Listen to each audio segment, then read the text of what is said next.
Good afternoon, everyone. Would like to thank you for joining us for this month's Geri Echo. Before we begin, I just want to remind people, my name is Sarah Tompkison. I'm one of the Hub team members with the Geri Echo program. Joining us today is team members Dr. Lucas Morgan, Dr. Reese Ueno, and soon, hopefully, will be Dr. Courtney Nunokawa, nurse practitioner. As a friendly reminder, I want to share with you that our sponsorship for the ECHO is jointly provided by the Queens Medical Center and, of course, Jabson's Department of Geriatric Medicine. As a reminder, evaluations are required for CMEs, and you can find the evaluation forms in the link or in the chat at any time on our website and email advertisement. We are currently offering continuing medical education for MDs, DOs, RNs, APRNs, and physician's assistants. We also offer for social workers 1 CEU and certificates of attendance for certified nurses, aides, and students. The NASWCs will be sent out monthly, but for all other health providers, the CME records will be sent out by Queens to you by mid-January of the following year.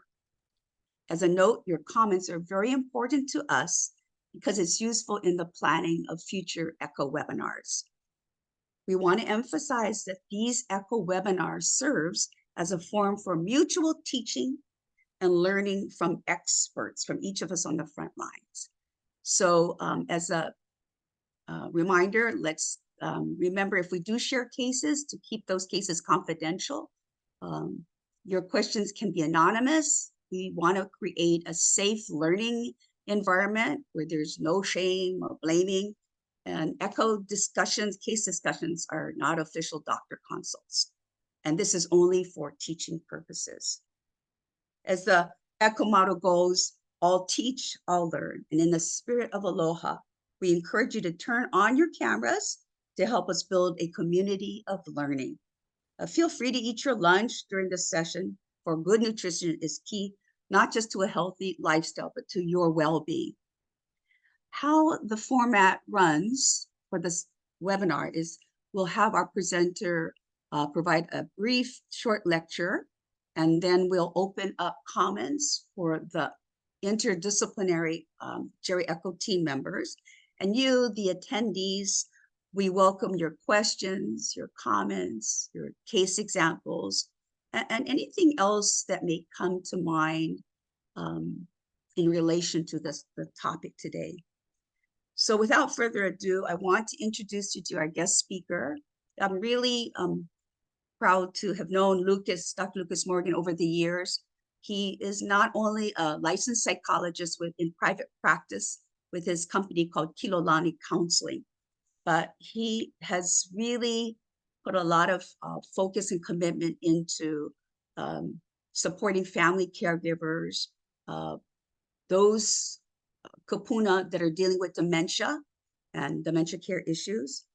Interestingly enough, this local boy went to Boston for school after he got his clinical psychology, and he did his internship with I Ola Lahui, which is a nonprofit clinic. He really focused and continues to focus on Hawaiian communities across the state. That is his passion. As I mentioned, not only does he focus on working with older adults and caregivers, but he is one of the master trainers for an evidence-based program called the Savvy Caregiver Program. It's for family caregivers that are dealing with a person living with dementia. Amidst his busy work schedule, he manages to find a work-life balance with his 2 small children. Last time we had you present, there was only 1 small child. So I'm glad to see the family's growing, and he enjoys working to grow plants, and on rare occasions, hopefully we can give him more of those frequent occasions where he can go fishing. So Take it away, Dr. Morgan. Thank you so much, Sarah. Yes, I don't know about the work-life balance per se, but it's always a goal, right? It's always a goal. But yeah, thanks so much for having me. Thanks everyone for joining us today. I see a lot of familiar names and some new folks, and so really appreciate folks checking us out here at the Geriatric Echo. So yeah, today I'm going to be talking about loneliness and a lot of things sort of related to that. And so what we hope is that folks will be willing to contribute to this discussion with your own experiences, your own questions, because this is not a subject or a topic, as are most topics that we deal with, especially in geriatrics, that are like really fixable or have easy answers or have only one solution. Loneliness is so specific to an individual and their context and their history, their culture, and all the other conditions that go into what brings them to the present moment. So, and given all that, there's a lot of things to talk about. So I'm going to share my screen, and sometimes this takes me a while to figure out. But if I do that, and then I do this, I might be able to get to my title slide. Does that look okay? Okay, great. So what are we going to do today? We're going to explore this concept of loneliness and related constructs of social connectedness or disconnectedness and other variables that researchers use in this area with older adults. Identify challenges to social engagement because, it's not easy almost at any age to make new friends for a lot of people. And yet how much more challenging in many, many ways might it be for an older adult patient who we are working with to increase social engagement to reduce loneliness. And yeah, talk about what those interventions for loneliness might be, and not just at an individual level, but at a multi-systems level where this has to go, because for so many reasons, the causes of loneliness are not just with an individual; they are upstream, right? In the way our society has become structured, with most people having to use cars or transport bus or the handy van instead of being able to walk, or people coming to walk to visit them, to run errands. Digital technologies and the gap between generations as far as communication styles can contribute to isolation. Even back to the invention of the printing press and the relegation, the lack of utility society views older adults having as other things replace what value they may have provided in previous centuries even. So anyway, getting into it already. All right. Loneliness, an epidemic. It is a growing, widespread and growing issue for people and older adults specifically. So prevalence estimates, of course, will range widely, but they can, they cover the gamut from a quarter to a half of older folks sampled in a number of larger studies. And importantly, there have been significant increases due to the COVID-19 pandemic. And I'm sure everyone's familiar with, the instantaneous effect of the restrictions on visitation at long-term care facilities, wanting to protect older folks due to, reduced immune function by keeping them alone, right? And a lot of those things have persisted to varying degrees. Physical distancing. So one significant review in 22 of longitudinal studies looking at loneliness identified major risk factors. So what is a risk factor for feeling lonely? This is if somebody, walks into your office or you have a session with them and you're thinking, okay, what am I thinking is going to elevate a person's risk for loneliness? So not being married or partnered, having a partner loss or being divorced or widowed, so being single for a variety of reasons. Limited social network, of course, having few friends, associates, whether that's through loss of relationships, lack of relationships for a long time, or loss of ability to interact with those social networks through physical limitations, transportation limitations, communication limitations, loss of senses, right? Speech due to stroke or hearing, sight. A lot of these things can contribute. Low perceived health, functional limitations can contribute to loneliness. Low level of social activity. The presence of depression or low mood or anxiety can be a risk factor for experiencing loneliness. And so if loneliness and social isolation are present, those have been associated with and predictors for poorer health behaviors. So if I'm lonely, maybe I'm less likely to be going out and trying to be active, exercise, less likely to be, engaging in healthy nutrition. There's going to more likely to have poorer sleep if I'm lonely, and more likely to have poorer physical health, as well as increased morbidity and mortality rates. And a number of studies have found that the negative effects of loneliness are comparable with smoking cigarettes. And as Sarah mentioned while we were talking earlier, and as I have a link in here to this document. In 2022, the U.S. Surgeon General put out an advisory about loneliness in the United States and its effects on all kinds of health metrics, and that sort of comparing lonely and not lonely folks was, health risks and health effects were comparable to people who smoke 15 cigarettes a day compared to those who didn't smoke at all. So one thing I hope you folks take away from this presentation and discussion is the severity of loneliness and social isolation, and how seriously, all of us want to be taking this, and so to be thinking about this more as far as assessment of folks that you're working with, even if loneliness is not part of your primary presenting concern, because of its relationship with so many things. And loneliness and social isolation associated with increased risk for dementia as well.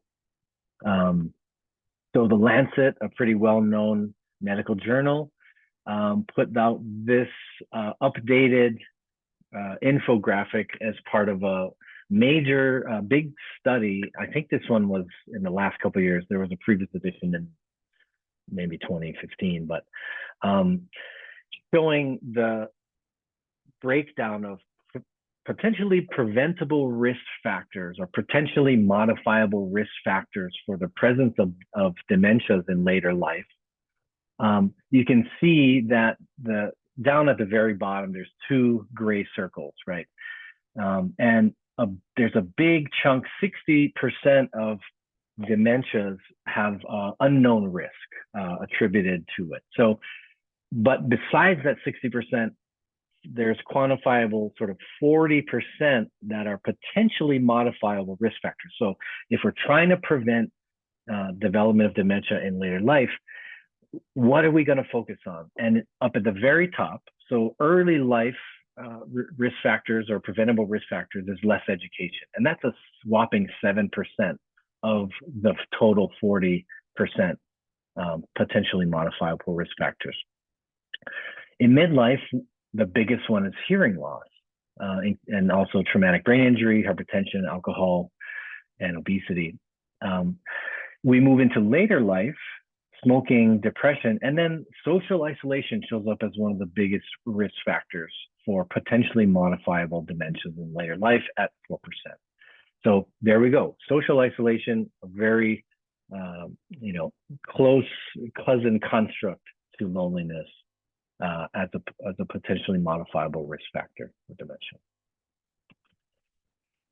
So this infographic I took from the Surgeon General recent advisory about social connectedness and loneliness, and talking about how to understand how social connection and by proxy loneliness can lead to negative health outcomes or positive health outcomes through biological, psychological, and behavioral processes. So this helps us relate on different, through different professional fields.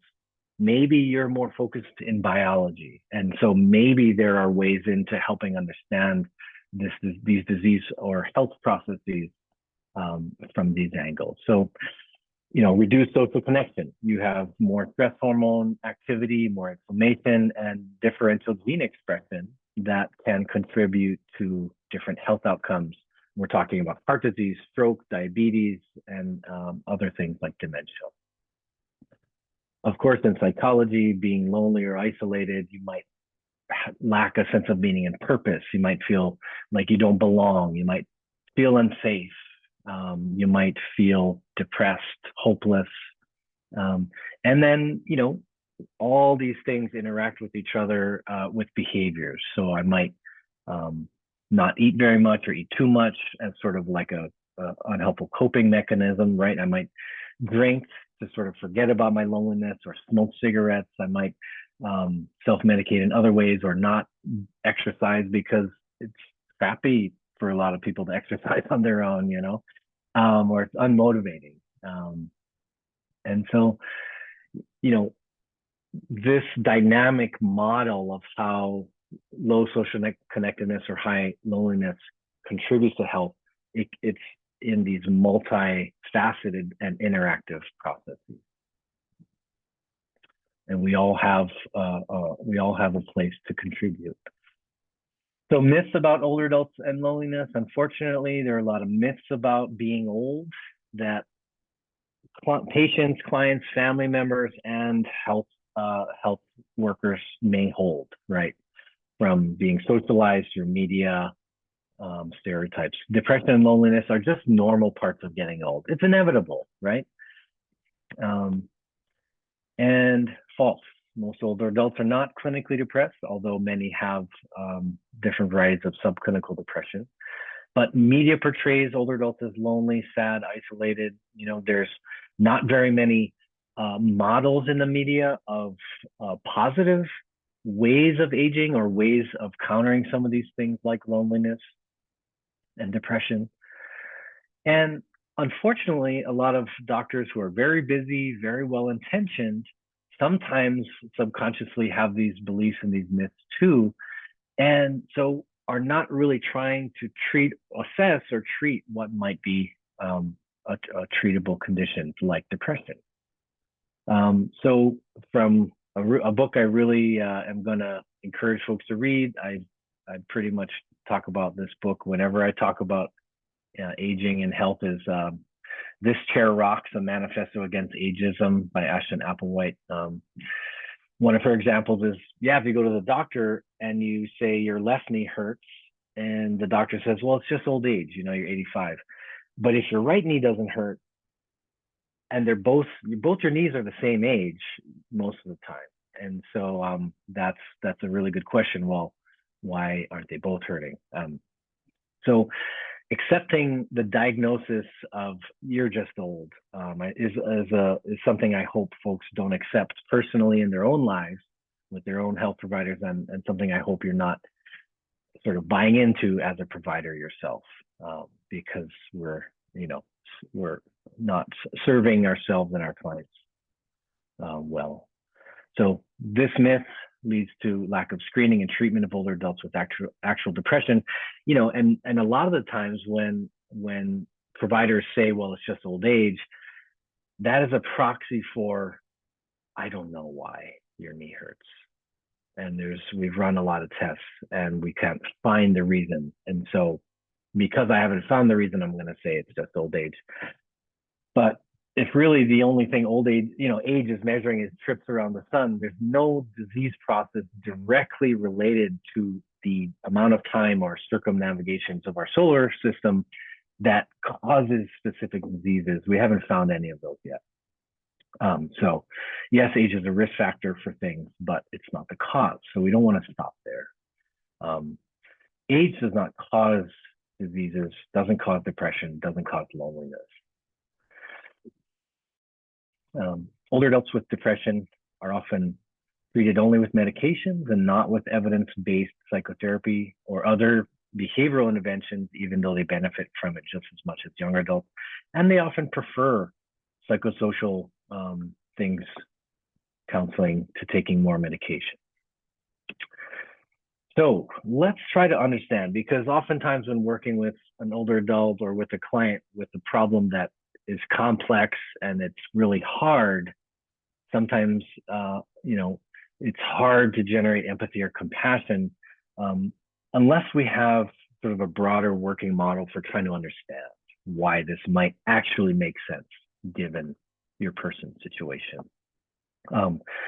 And this also comes into play when we give them suggestions and maybe they don't take our advice, or they aren't excited or motivated, or they come back and they haven't done what we've asked them to do.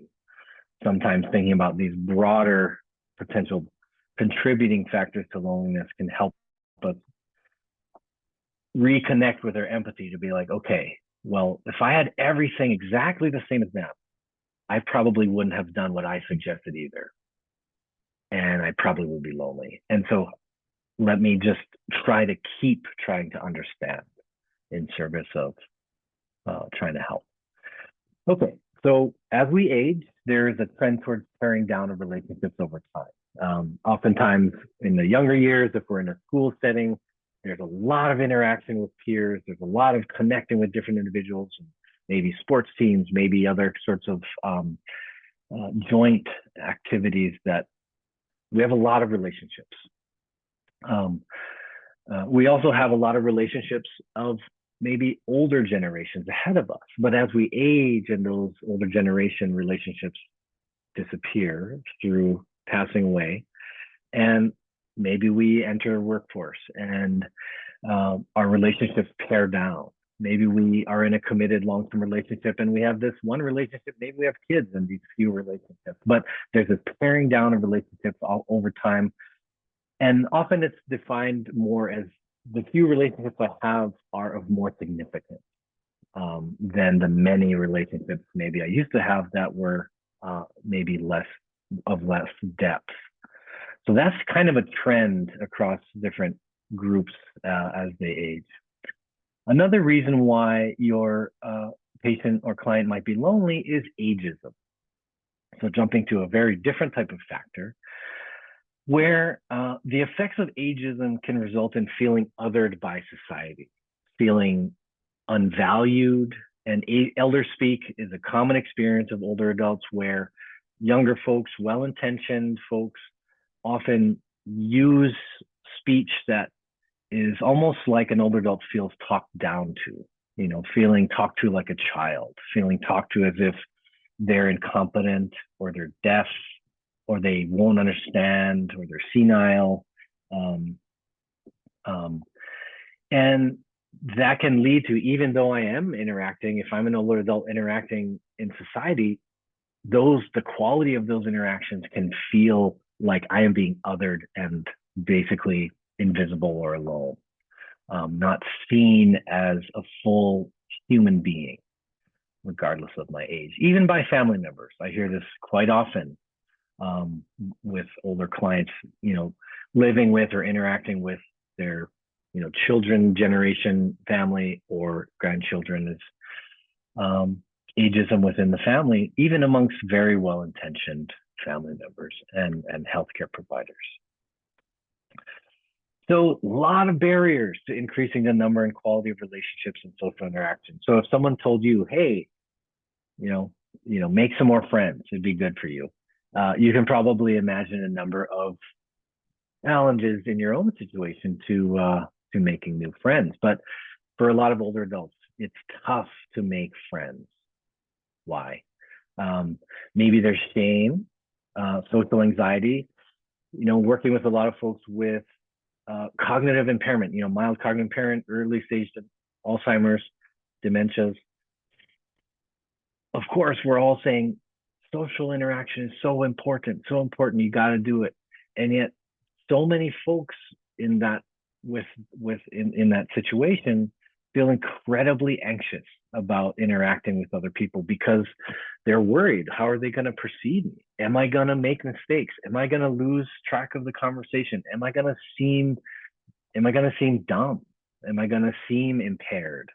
Are people going to judge me? And so there can be a lot of that, and that social anxiety or shame can appear with lots of things, physical appearance as we age, and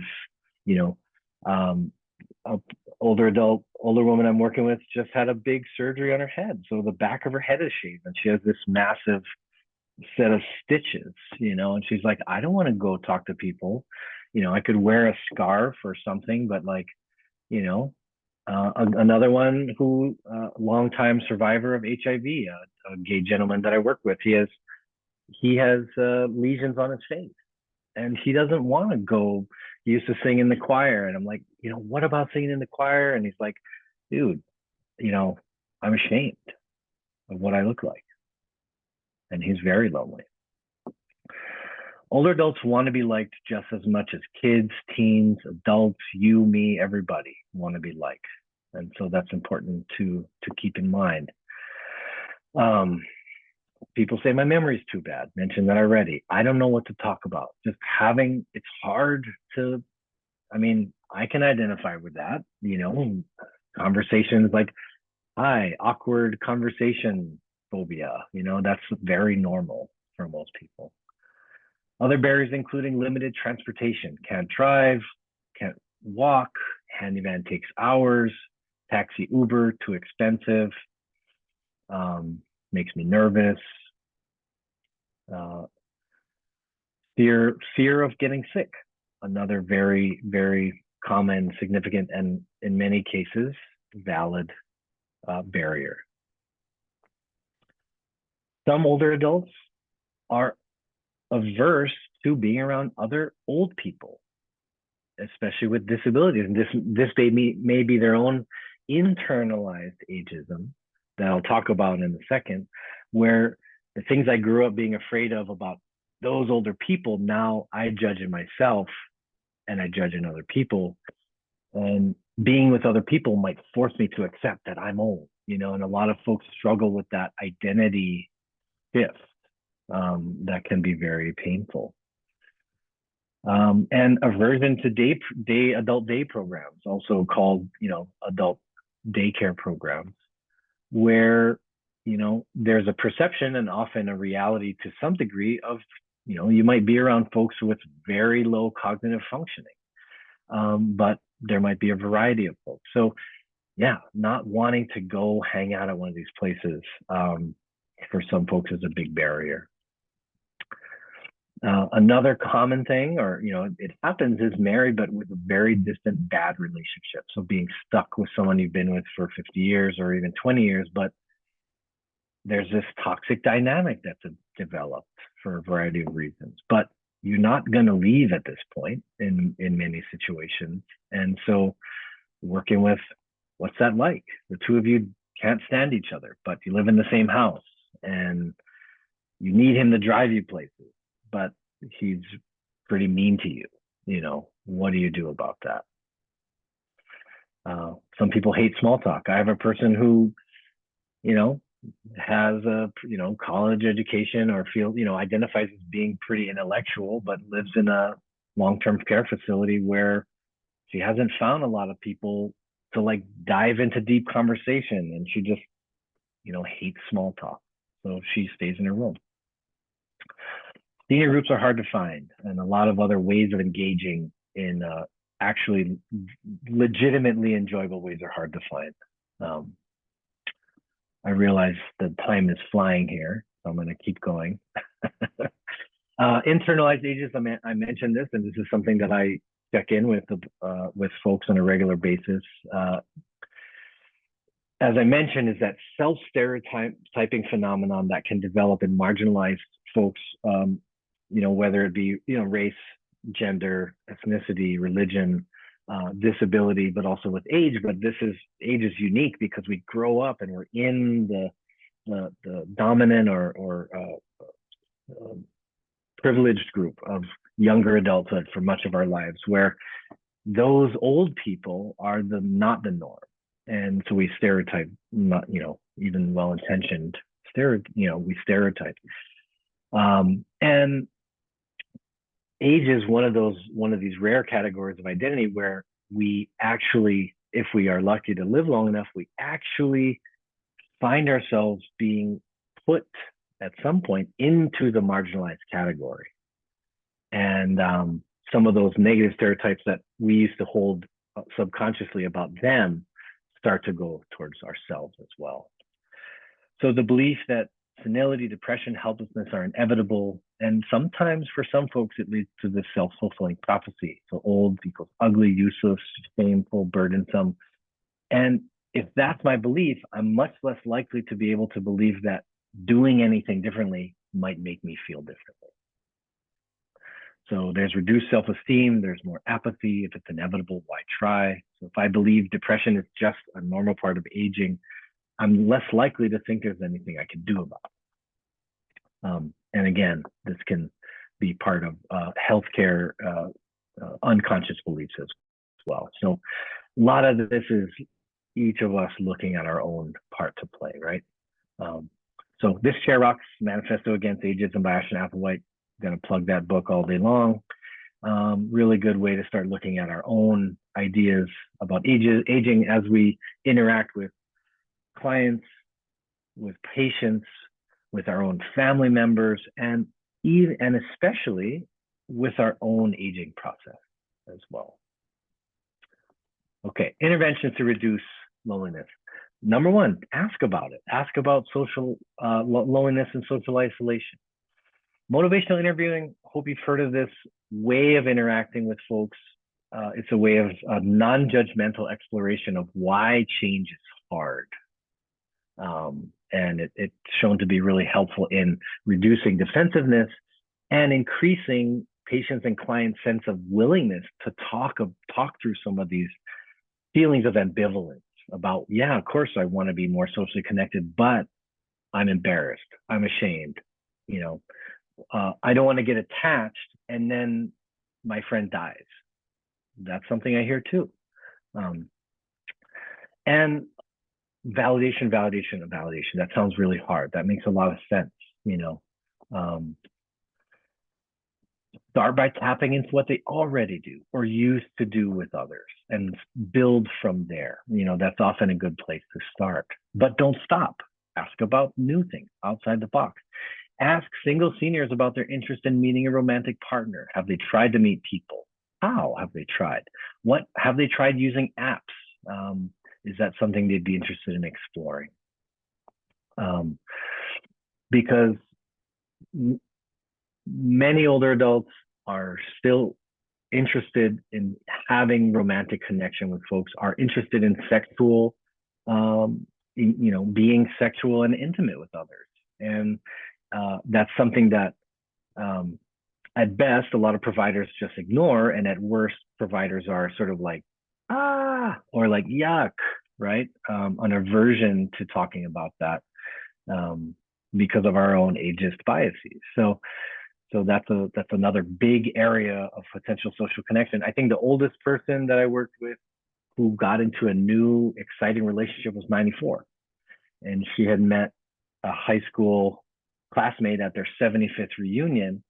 And they were both, widowed, and they were both super excited. And we're like, yeah, okay, awesome. Let's talk about what you're nervous about. Let's talk about, you haven't had sexual engagement for a long time. What's it going to look like? Where are you going to find lubricant at Longs? Let's talk about that. But a lot of older adults find that it's not okay to talk about sex with anyone. And so you can be somebody who is a safe person to talk about that with. Pets, great thing.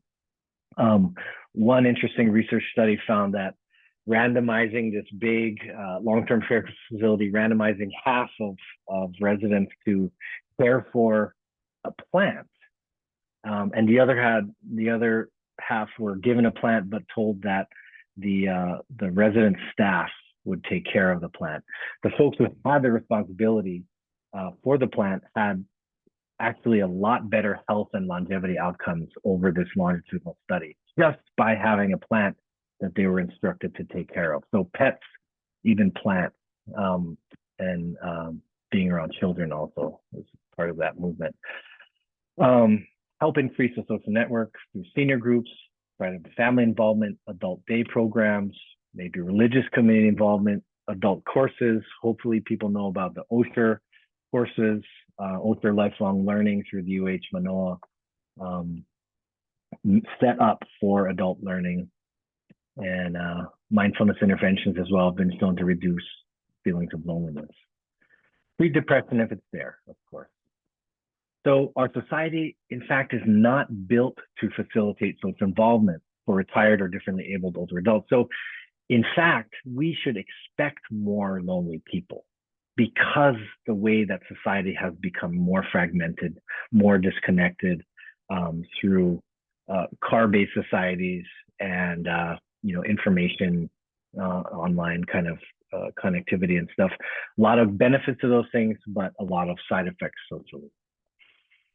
So mentioned that efforts to increase social connectedness is a public health priority in the United States. Here's a link to the PDF of this 80-something page document put out by the US Surgeon General about an advisory for talking about loneliness. The UK actually has a minister of loneliness.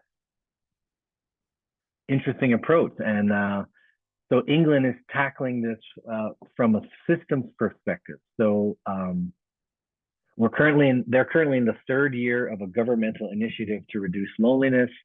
They appointed this person, a governmental official whose job is to be thinking about this problem and working on addressing it. Under research funding for community social organizations, and some interesting ideas that they're developing are social prescribing and recruiting, training, and supporting social prescribing link workers. And so their job is to work between institutions and community organizations. It's not this institutional worker and this community worker have to somehow collaborate. There's actual link workers that help facilitate some of those connections, which is a cool idea. There's a publication from 2002. So mahalo for listening, and we have about 20 minutes for some questions or comments. Thank you so much, Lucas. I mean, first of all, I want to say you really challenged us to look at our own internal ageism factors, which is really important. And I kind of remember when I was doing a talk with a group of caregivers trying to help them understand what is the difference between normal aging and not normal aging and dementia. One woman jumped up and the first comment she made was, makuli populi. And that was telltale, right? But so basically she was saying, it's normal part of aging. She really thought that older people naturally, inevitably will develop some type of brain change that leads to dementia. So I just thought that's always stuck on my mind, fully. But by the end of the class, we were able to have her reframe and change her way of thinking about it. So I think it was important that you what really touched upon me was the affirmation that there are interventions, and that not only do we look at our stereotypes, we also have to look that we can play a pivotal role. Each of us here, not just as allied healthcare providers, but in the community, whether that's through church organizations or informal groups. There's more people going to like fitness programs like the YMCA, etc. But I like your belief that we need to start taking also a strengths perspective, looking what people have, what they look at what they've got internally that's helped them cope along the way with their life journey, and to build upon those strengths rather than just to ignore things.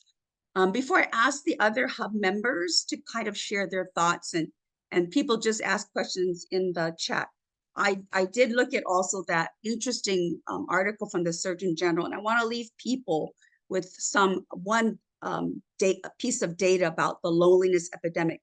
Loneliness increases the risk of premature death by nearly 30%. The report reveals that those with poor social relationships also had a greater risk of stroke, heart disease, and isolation also elevates the person's likelihood for experiencing depression that you spoke about, anxiety, and dementia. So I think you hit that on the nail. Courtney, you have any thoughts? Or Reese? I just want to say thank you to Dr. Morgan. I think this is a really important topic. And I thought it was really comprehensive in the sense that you walked us through kind of how do we identify it as a clinician on an individual level, but then also how can we develop strategies on a broader societal level, which those international models are really interesting, because I do think it will take that level of, with a massively growing aging population, it'll take larger infrastructure and commitment from larger, either organizations or the government to support some of these aging processes. I also just something that was coming up is in nursing, we commonly are managing behaviors like at different levels of nursing, managing the behaviors, right? So someone is getting out of bed, or they're disruptive, or they're combative, or they're not eating. And then if you kind of take the time and peel some of that back, loneliness is probably a common kind of antecedent and risk factor to some of those behaviors that we see in nursing. Thank you so much.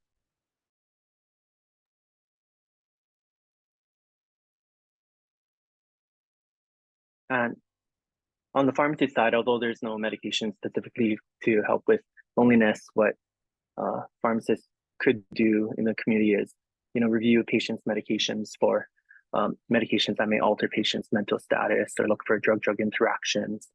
Also, many patients that have mental health disorders have adherence issues, right? So that's another thing that we can help with patients, educate them on what to expect, how long.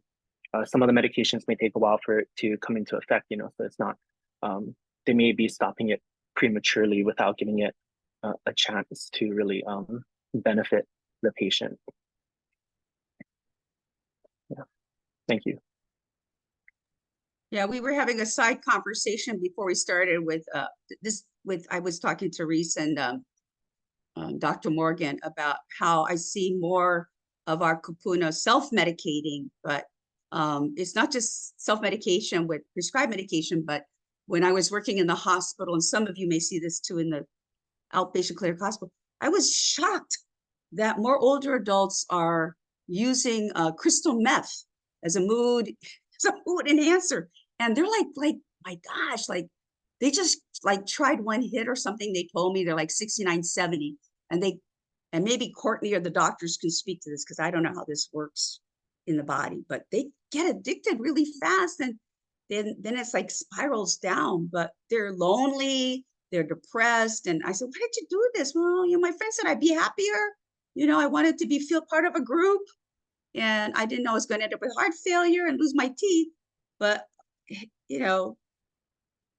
has anybody else had that kind of situation where they see that older adults that are lonely and having some of these other issues with depression, they're trying different kind of illicit drugs?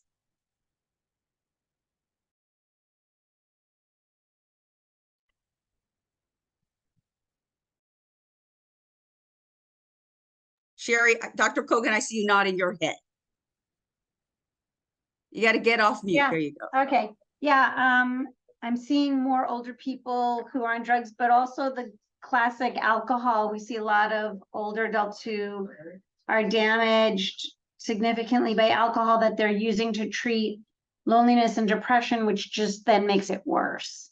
And I think the pervasive thought that like a couple of drinks a day is okay or good for you even has really brought a lot of older people to the hospital damaged in one way or another.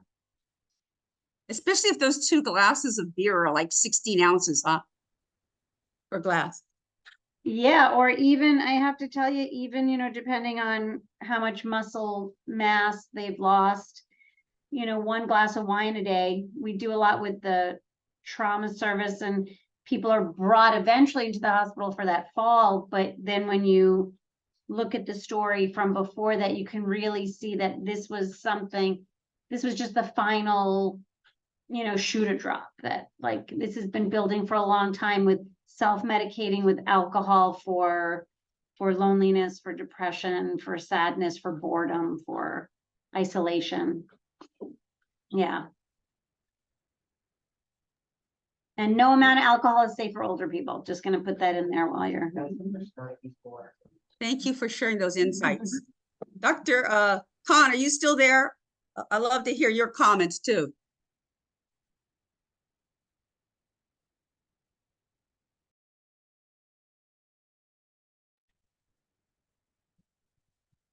Or anybody else?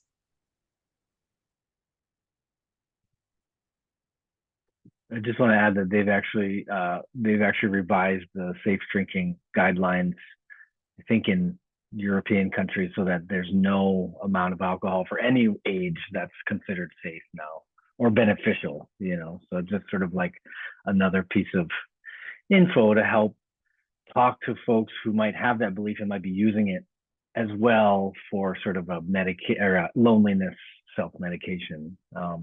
Not, of course, scare tactics are like, okay, that's a starting point, but yeah.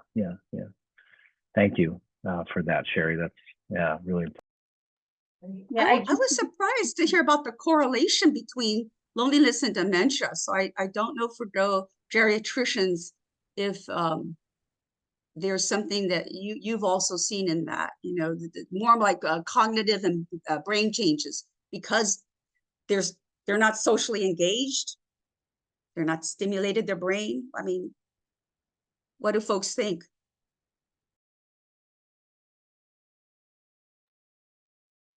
I think it would be really hard to kind of see that clinically, like make that correlation clinically, give a brain MRI or something and see vascular changes or white matter changes. But my assumption would be the lack of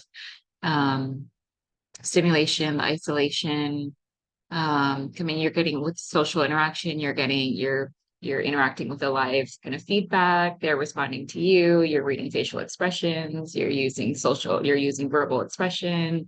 So there's a lot of dynamic kind of neuroplasticity, neuroconnections that are happening in social interactions. Yep, I think Courtney hit it right on, where it's like being fundamentally social creatures, the amount of brain activity from top to bottom that's involved in just social interactions is immense. And it relates to the midlife risk factor for dementia, the 8% of untreated hearing loss being connected to dementia. Because if you're not hearing, you're not interacting, and your brain is being shut off from all of that, and starting, that all has that trickle of that cumulative effect. Diane, did you want to share something? Yeah, I just wanted to say that, Catholic Charities has a phone a friend program. And one of the things we did find in that program is that we have a lot of folks who have some form of dementia or memory loss issues, and it might be related to the social isolation. So we've had to incorporate some training in dementia for the volunteers that are making the calls. But another thing too is that I'm usually the one who gets all the individuals who want to volunteer. And I think volunteering is a way to maybe get people to feel like they're helping others, to engage them in activities that will help them make those social connections.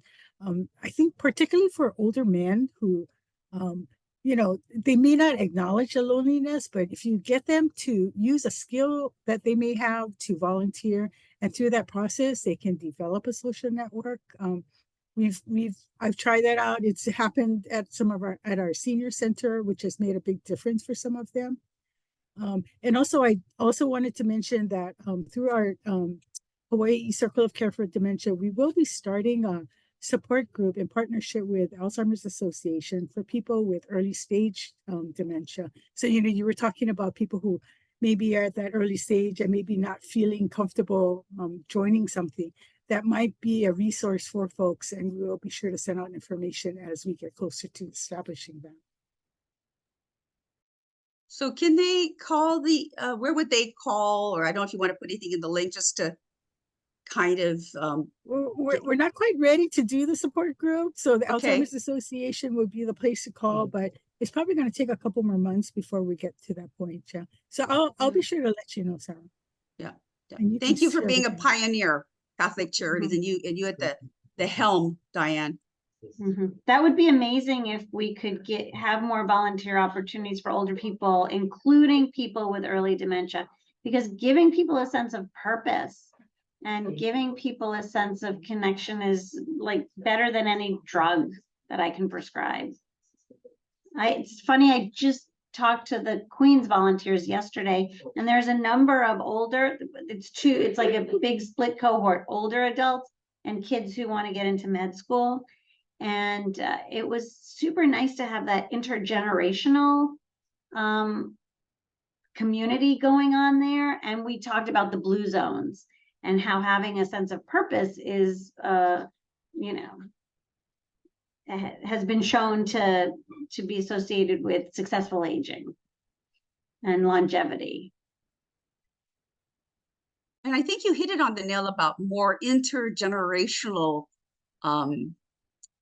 programs, and they're there, and it has far exceeding other benefits, right? Because if you can start it, the younger you start these children, these toddlers, to understand that this is a normal part of aging, it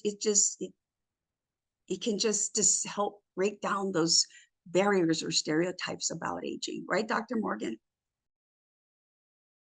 Definitely. So more exposure throughout the developmental years of, the diversity of what aging can be is what can help weaken the impacts of socially conditioned stereotyping, for sure. And, there are some examples of adult day programs who partner with daycare centers for young kids, and, they have time where they're interacting, and, those are sort of like creative examples that don't require a huge shift in procedures and logistics, but can be really, really positive.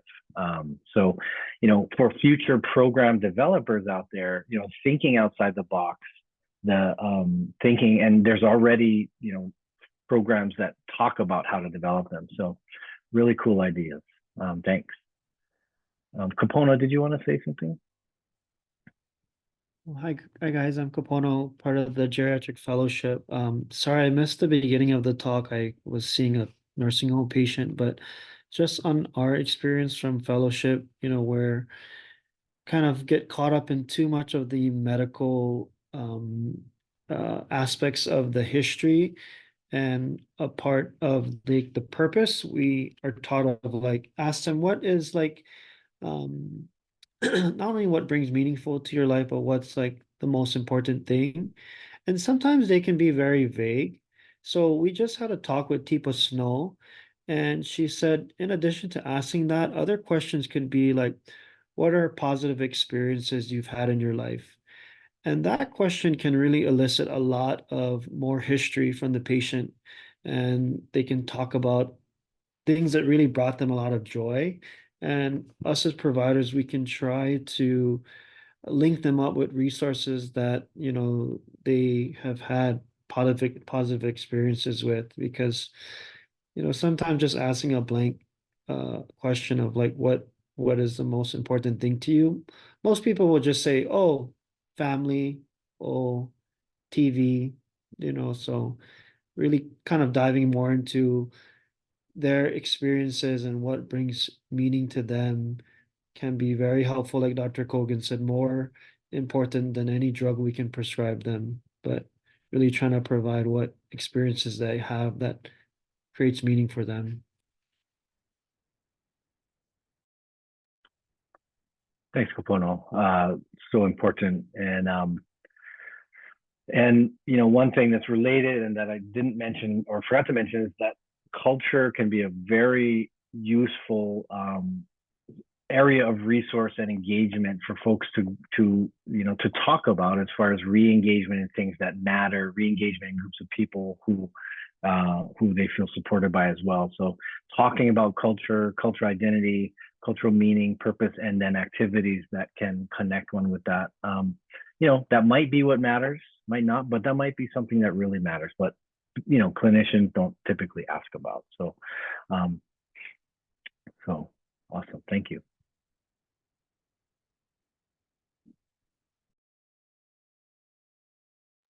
So, you know, we're going to get ready to wrap up. And I want to thank again Dr. Morgan for a great presentation to all of us, very educational on loneliness and Kupuna health. I want to invite all of you next month. We're going to have as our presenter, it will be Dorothy Colby. She's a mentor, a trainer in Teepa Snow's positive approach to care. I don't know what area of the PAC approach she's going to speak of, but she'll be speaking in May. And I'm going to be talking again. I'm going to be presenting on Tai Chi for health and wellness. And we'll try to play some Tai Chi in June. So, I mean, we're going to actually spend more time doing self-care because we just don't get a chance to do it anywhere else. So thank you everyone for joining us and for doing the evaluations, and we'll see you in May. Take care. Thanks, Dr. Khan. Thank you. Thank you, Dr. Kogan.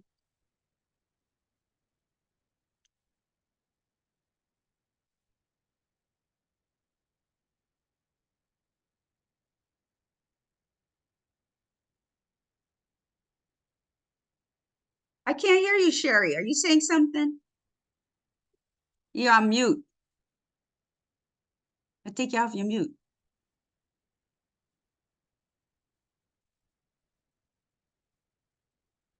Can you unmute yourself? I'm There you reading, go. hey, yeah, I'm reading the chats because I'm trying to get the information for that Catholic Charities program. Yeah, you got it. The 527. Yeah, I'm trying because I think that might be really helpful for 527-4777. That's the direct line for referrals. For their- okay. yeah. 7. Yeah, I think maybe our social workers know about it, but I'm just going to try to make sure. Yeah, and then there's the Memory Mentor program that's attached to the phone. Yeah. So the Memory Mentor program for seniors with dementia who live alone.